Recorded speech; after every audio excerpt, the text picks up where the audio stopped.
ने पत्र में लिखा था कि अब वो पत्र ढूंढना पड़ेगा, 68 साल से उसको मिर्गी आ रही थी, 68 साल से मिर्गी के दौरे थे उसको बचपन से,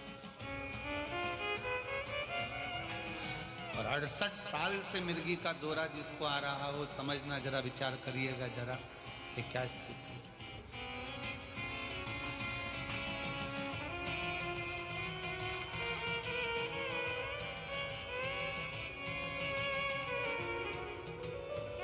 अब एक वो हमारे भारत गुप्ता जी के छोटे भाई पंकज गुप्ता जी, उनके ससुर के ब्रेन में ट्यूमर हो गया, और ब्रेन ट्यूमर हुआ तो डॉक्टरों ने कहा कि इसका ऑपरेशन तो हो जाएगा और करवाना जरूरी भी है,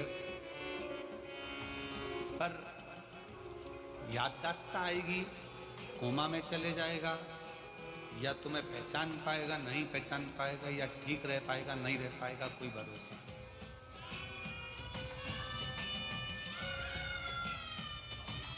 तब उनकी सास ने कहा कि एक काम करते हैं, अपन सीहोर चलते हैं,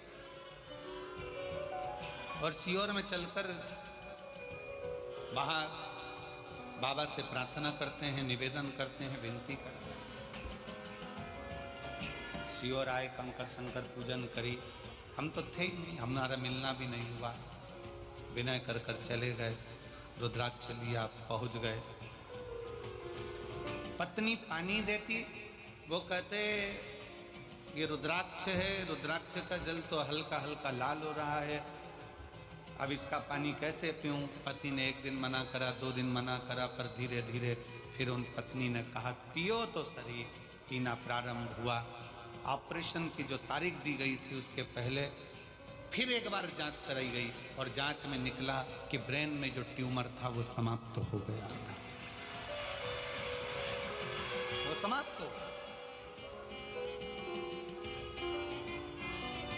प्रगति अगर विश्वास के साथ करी गई है, भरोसे के साथ अगर शिव को भजाए, तो उसका फल मेरा शंकर ओघड़दानी देने में देरी नहीं कर सकता, देने में देरी नहीं कर सकता।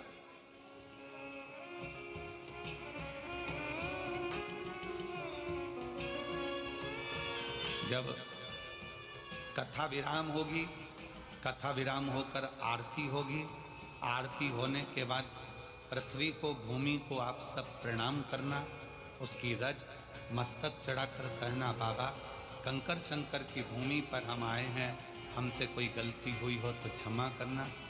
हे बाबा हमारी झोली खुशी से भरना, ऐसी कृपा करना कि अगले वर्ष हम भी यजमान पद ग्रहण करें और तेरी कृपा हमारा।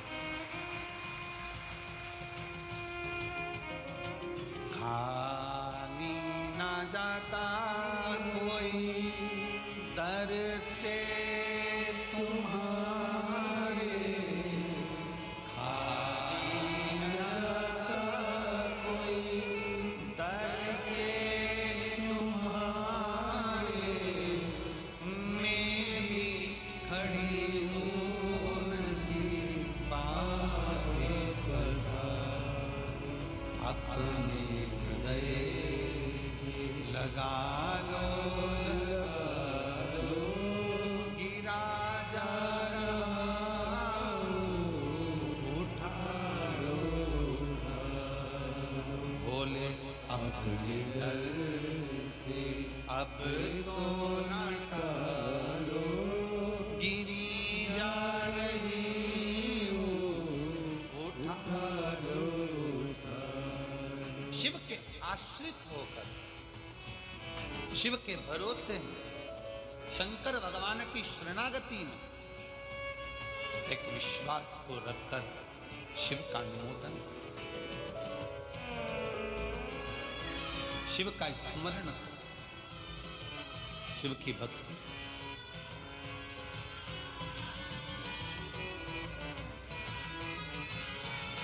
महाराज थोड़ा समय अगर लग जाए, व्रत करने पर भी अगर कार्य पूर्ण ना हो, आंकड़े की जड़ बांधने पर भी ना हो, कोई तकलीफें हैं तो भी अपनी हिम्मत मत तोड़ना, उसके आश्रित रहना, शिव के मंदिर में जाकर एक लोटा जल चढ़ाते रहना। एक ना एक दिन मेरा शिव तुम्हारे दुख को काटे।